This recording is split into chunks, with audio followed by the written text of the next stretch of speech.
So we're now on to episode 9. This is the episode where we see all the couples move in together. As Shanita said, her mum has always told her, you don't know someone until you move in together. And she's so right. So we're going to see the good, the bad and the ugly. We're just going to have to see how these guys get on. So we saw these guys moving in. We saw Shanita and Jordan, Jenna and Zoe, Lara and Richie, Jess and PJ, Keisha and Kwame, Thomas and Adrian, April and George. But the only people we didn't see were Duka and Whitney moving in together. We did, however, see Duka walk into his apartment on his own. Yes, on his own. After what happened at the commitment ceremony, him and Whitney haven't spoken. He says that he hopes that Whitney does turn up because he feels that she owes it to him and to the process to work through this. So, as he said, he's been open and she's been very closed. So we need to sort of work through this and he really wants to make it work. He sees it as a part of the journey with their ups and downs. And as he says, miracles do happen. So who'd like to see where this goes? We then see Whitney opening up to Mel, the matchmaker, about how she's feeling. And to be perfectly honest, her story hasn't changed. She's still claiming Duka to be fake. And the conversation continues. Unfortunately, what seems to have happened is you've opened up the door that tiny little bit to let him in. And he's done some things that have made you go, yeah. I can understand what she's saying. Don't get me wrong. But she started all of this with her attitude in the first place. If she had come correct, we'd have a love story right now. Speaking to Mel has actually made me feel a little bit more sane. I feel heard. That's how I feel. I feel heard now. I guess what I'm wondering here is it too late for you guys? Has too much damage been done? Well, in answer to that question, we found out that things were retrievable because we saw her go into Duka's room to have a chat. It looks as though he invited her. So she turns up. He initially apologises. And what she does next is read from her notebook the thoughts that she's had. She didn't want to forget anything, so she wrote it down. And this is how the conversation went. I honestly felt like I was being attacked and ostracised by the group. And the one person who spent more time with me than anyone else there didn't stand up for me and say, hang on, that's not who she is. You weren't protecting me. She then goes on to talk about her mother and how she had done everything in her power to build herself back up again after her passing and for it to be broken back down again through the commitment ceremony. And with her talking about her mother, we saw Duka get emotional. I'm sorry, I just saw me that honestly know this side of you. And he spoke to me about your mom and your family. I know this side of it. When he was sat there, I just froze. And then Jenny went in there, tried to stay calm because I don't want no drama from anyone. I don't want no pressure. I don't want none of that. And they were real tears. He got emotional. I really would have loved to have given them a hug. I really would have. But all that bravado, please. Just be you, Duka. Just be you. Whitney then talked about taking baby steps. We need to rebuild the trust. It could have been there from the beginning if he didn't come with the attitude. Because I could see he was a genuine guy. But he put on that bravado because of you. Because of you. Just be Duka. Yeah. You're like more than enough. Honestly. It's alright. This is the most genuine I've seen Whitney through this whole of this series so far. Why couldn't she have done this at the beginning? Why couldn't she have done this at the beginning? Instead of getting my blood pressure up there. This is the Whitney I like. This here is the Whitney I like. But how long is it going to last? Because something else is going to upset her. I just know. So moving on to our next trouble in paradise. Yes, I said next trouble in paradise. Mr. Thomas and Mr. Adrian. Now, these two do not look comfortable. You can feel there's tension in the air already. And this is again from last night commitment ceremony where Thomas was arguing with Whitney and then it became Thomas and Adrian arguing. Dear. So that hasn't been resolved. And this is how the conversation went. Unless I get an apology, I'm drunk. Let me know what the apology's for. No, you're a fully grown man. If you don't know that shouting in someone's face doesn't require an apology, then I can't teach you anything. Are you hearing this? The cheek of the guy. He shouts in his face all the time. The cheek of the guy. Well, it didn't stay quiet for too long because that argument escalated all over again. It's all gone now, all back to stage one, and it's because of your marriage, yeah. It's because of the last 2 weeks of how you've treated me. You don't have to fix me, you couldn't fix I'm done, I'm not. I'm stopping. Oh, dear. It's the same old argument. Oh, I'm tired. So as we saw Adrian storm off. This time it was his turn. I just worry about these two. I can't see it. I do not see a future. I can't see it.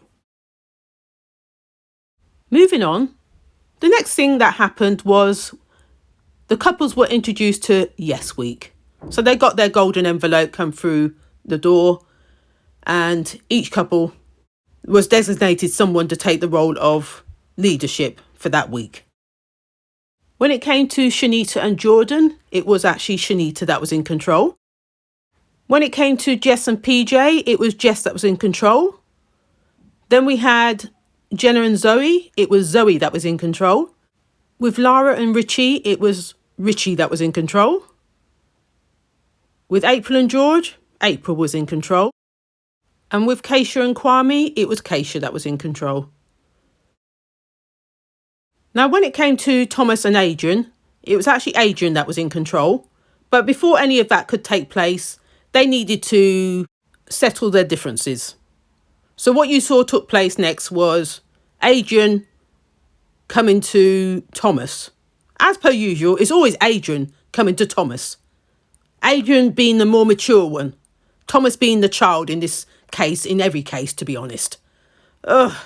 Same thing every time. He behaves like a 3-year-old having a tantrum. Anyway, we saw Adrian start the conversation by saying that they were getting on so well and now they've taken so many steps back. Something along those lines anyway. And the conversation continues like this. I think we've had a huge misunderstanding. Yeah. I think we need to have open and honest communication, you know what I mean? And just try and be as transparent as possible. I know that I fucked up big time because I can be a little bitch when I want to be. Oh, believe me, Thomas described himself very well. But in regards to miscommunication or misunderstandings, there's no misunderstandings. You just don't listen. Adrian's the same one here. Thomas just doesn't listen. I just need to know that someone isn't going to throw me under the bus. Someone I promise has you, my alright. back. I've got your back. I promise. And that's what we need to work on. Well, let's get there. Okay. Why don't I believe a word he just said? About throwing him under the bus? About having his back? I'm sorry. And then you promise on top of it? Don't do that. Don't do that. We know you're incapable of keeping promises. So why promise? Anyway, we saw Adrian and Thomas hug it out. I'm not living on hope here. But anyway, moving on. The next thing we saw were the couples taking on their challenges for Yes Week. So first of all, we saw Shanita and Jordan. Shanita was in charge. Jordan was her maid, butler. Not too sure how to describe him, but he did all the cleaning. Did you see him fold that blanket on the floor? And him thinking that was okay? What? Hang on. You put your clean clothes on the floor to fold up. Your clean clothes on the floor where your dirty foot go. Nah, that makes no sense to me. Then we saw him cleaning the showers, enjoying his work. He seemed to be having a nice time, enjoying the housework, bringing her a cup of tea, or was it a glass of wine? I can't remember now. Yeah, so while she sat back, he did all the cleaning. But we know that doesn't happen in every day. It looks nice on TV, but we know that's not going to happen when he's back at home. He's not going to be doing all of that. He's going to expect you to do it. The next couple we saw was Thomas and Adrian, after they've all made up now. So you had Adrian in charge, getting Thomas to cook. Yeah. Oh, dear. What a palaver. And he goes on like he's cooked before. He's lying. What a bloody mess. What was that green stuff he put in the oven? Because that looked dry. Was there any oil on it? Was any juice? What was going on there? And he couldn't work the oven as well. That was the next thing on top of that. Oh, he had to ask Siri. It was just painful to watch. The guy was faffing around. He didn't know what to do with himself, stressing himself out. And then he started making this, what was it? The peppercorn sauce on top. That was a bloody mess. And did you see the steak? Did you see the steak? What colour was it? It looked grey. I don't know what that was. It looked... I wouldn't be eating that. I'll get food poisoning. That looked horrible. Adrian was brave to eat that meal. He was very brave. But he did say it was disgusting when he spoke to the camera. But anyway, nice try from Thomas. He did his best. The next task that Adrian gave him was to make him a collage of 10 of his favourite things, something like that, he said. So you saw Adrian doing all of that, trying to cut things out of magazines and so forth. But when you saw the actual end result, I thought, a 2-year-old could have done that. Most of it was just writing. You actually put fashion, art and whatever else on there. 2 sisters, was it 2 brothers he's got? I don't know. But it was more writing than actual collage. That to me was a wasted afternoon. Because he didn't really make an attempt, as far as I'm concerned. He didn't really make an attempt, even though Adrian praised him for it. I would have gave him 2 out of 10 for that. 2 out of 10 for effort. Lastly, when it came to Thomas and Adrian, we saw Adrian put on a performance for Thomas in one, I'm going to say nightclub, with a piano player, and him doing his performance, his theatre type performances. He sang a favourite song of Thomas's that got Thomas very emotional. He got a little tearful. That was a nice rendition. I will say that. He does have a good voice. And this was Adrian being real, putting on a real performance compared to Thomas's exhibitionist type performances. Adrian did, however, get a nice clap, a nice hug from Thomas for the appreciation of what he had just done. So that was the end of them. Moving on to April and George. Now, April decided to take George to Tottenham Stadium? I do recognise that building. That's a few miles down the road from me. Yeah. to Tottenham Stadium and decided to take him up to the top for them to abseil down the building. Knowing that George doesn't like heights, she decided to take him up to the top so they can abseil down to the ground. The poor guy was shitting himself. He was already struggling to look over the balcony in their apartment, let alone go and do this. Anyway, this is how it went. Just keep moving. I can't believe she's done this to me. Give me one back. Good luck. You're doing great.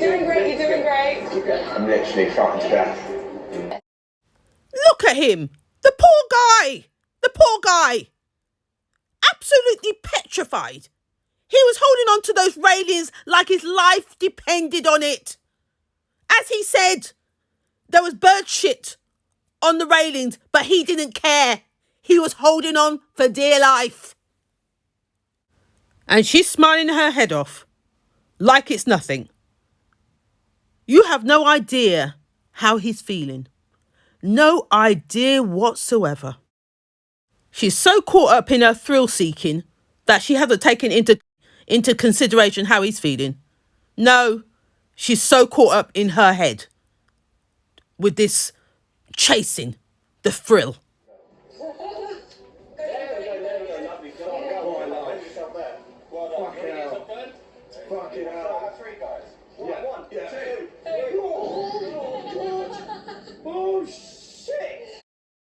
Well, as we saw, he didn't back out.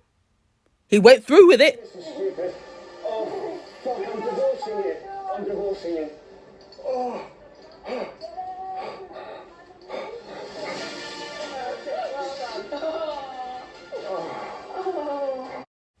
He actually made it down in one piece.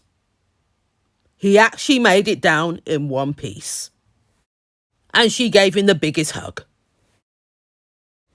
When she was talking to the camera, she said she found it very attractive for George to do that. But is he going to have to keep this up to please her? That's my question. But is this what you want your life to be all about? Chasing the thrill? Whenever she says jump, you say how high? No, we don't want this. George, you're a man with 4 kids. She has no children. I just don't see the comparison. To be honest, I look at this relationship, I see how they get on and how it can work in a way. But then there's the other half of it that I'm thinking, oh, these are red flags.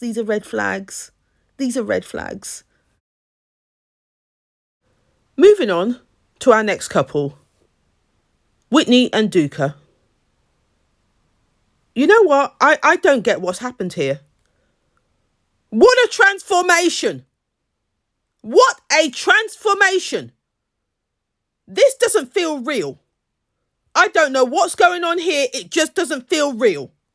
How does somebody change from Dracula one week to this godly person here? It makes no sense to me. It makes no sense whatsoever.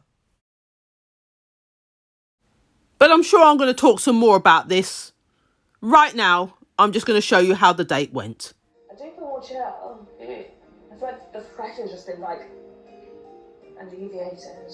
The things you said, like, you never really hear men say those things, so just kind of show me that you're legit, you're coming from a genuine place. And I owed it to show that to you. Look at the energy. Look at how it shifted. I just can't get my head past this one. It just seems unbelievable. Seeing that side of you, I don't know, it helped me leave that situation behind now. Any comments that were said, the whole like rows, all of that crap, like I can leave it behind now because you kind of expressed yourself in that way. I do, however, get where she's coming from in regard to him showing his vulnerability. That sort of opened the door for her to think, maybe there's something here I can work with. This still has me questioning things. Because no one can change from Dracula to godly overnight. It doesn't make sense to me. Unless she has a split personality. Right now, I feel so happy. We had a great conversation. It's nice to know where her head is at. It's nice to know that I'm being understood. I feel like Duke and I are in a much better place now. Like, I didn't think that we would ever get to this point. I can't believe the transformation. These guys were actually flirting with each other. Believe me, I'm here for it. But I just still can't quite get what's going on here. It just doesn't make sense to me. And to see them hug, I've got to get used to this. I've got to get used to this affection they're showing each other. I wish they did this from the beginning. But to see it 2 weeks in, I still have my questions. I still have my doubts. Moving on, the next couple we saw were Jess and PJ. Jess had taken PJ out to a karaoke bar or something like that. And they were singing Spice Girls songs and I can't think what else. But, I just found it cringe. Jess, you could see, was having a great time. And so was PJ. These guys were making the most effort to see whether they can get something going. We saw Jess at the end saying that she had a great day, a wicked time. Yeah, all of that. And PJ saying that he's never seen this side of him. Yeah, she's bringing something out of him. What I see her doing is building up his hopes. And then this is going to crash. Even though he says he's just seeing how things go, he's living on hope. And she's building up his hopes. But he's going to come crashing. These two are just wasting each other's time. They really are. I've got nothing more to say. Moving on. We next had Jenna and Zoe. And it was Zoe that was in charge. She took Jenna out to the park to do a circuit training. Yeah, she's very much into her gym and sports. So she had her doing a workout. Jenna was not into it. She was not interested. And you could see it in her face said it all anyway.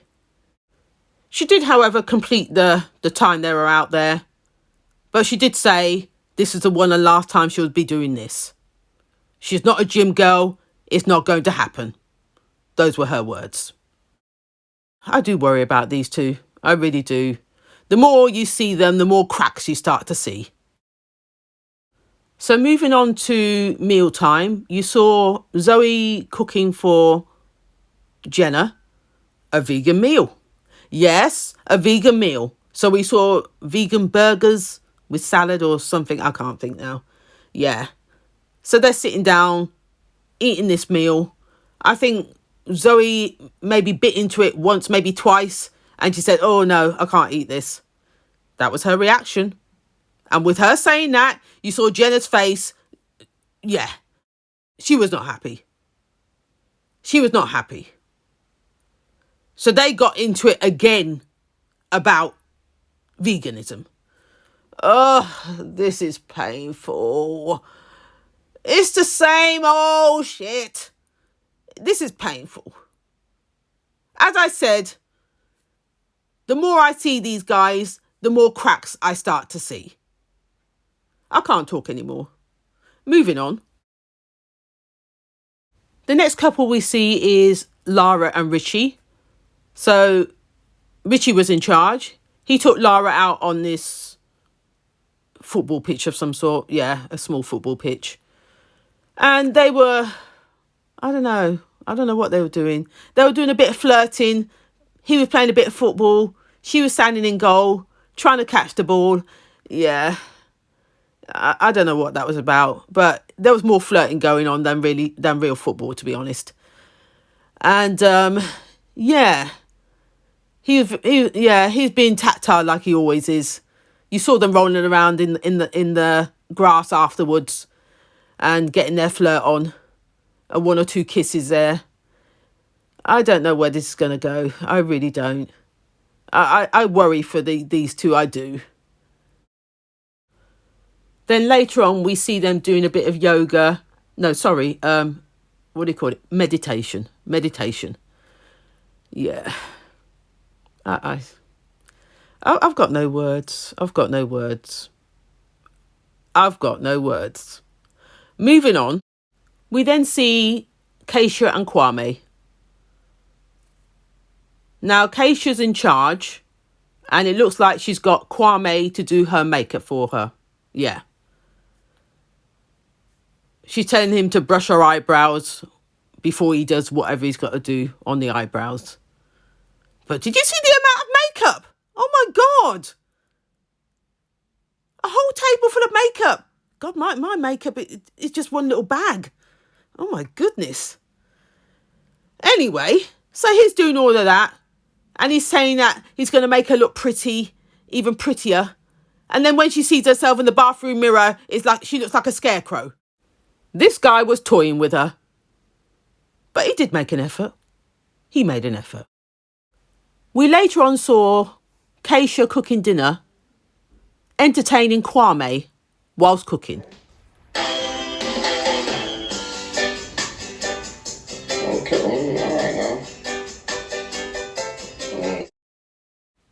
Kwame, as we saw, was playing the part, making out he was interested, just for the camera. If he was really into her, he would have been right behind her, like they do at the carnival, winding up his waist, just like she was. We did, however, see her leotard split in shibati, with all that whining. But nevertheless, she put on a good show, but Mr. Kwame wasn't having it. He wasn't falling for it. And this is what she said next. We need to get our act together. This is the partnership. Because I've had a fucking enough. Babes, I want to get naked. I'm dying to get naked. I came here for love, not for a body. This girl was not playing. She is a sexual being. She is not playing. She was even talking about friends with benefits. This girl is not playing. But Mr. Kwame, as he said, he doesn't want to give her false hope for it to backfire. I understand where he's coming from, but I'd rather he just tell her he's not into her. Just tell her straight and stop wasting the girl's time. I'm trying to be less selfish and be like, right, I've met this amazing woman. She's looking for the long term. I want to respect that and move accordingly. Again, verbal diarrhea. Absolute crap. I can't keep talking about this guy. I just can't keep talking about him. He's got no balls. So this is where I'm going to leave it. If you like what you heard, please like, comment and subscribe. Till next time.